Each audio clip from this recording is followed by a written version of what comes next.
y'all, I'm Scola here today with a little bit of yoga etiquette on how to properly roll your yoga mat. As a yoga instructor, I see a lot of my students in classes roll their mat upside down.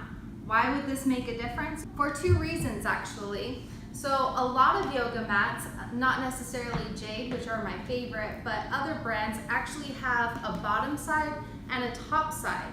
The bottom side is meant to grip the ground and the top side is meant to grip your fingers and toes. So when you roll your mat upside down, a lot of people actually end up also laying their mat upside down, using the more slippery side.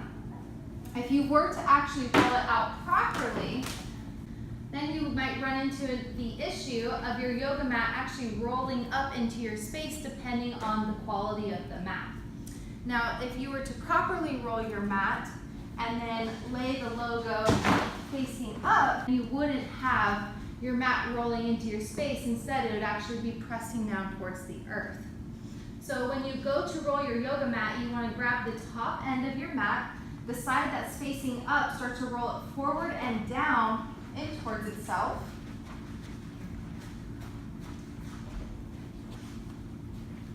So that way, when it's all rolled up, you can actually see the logo facing up.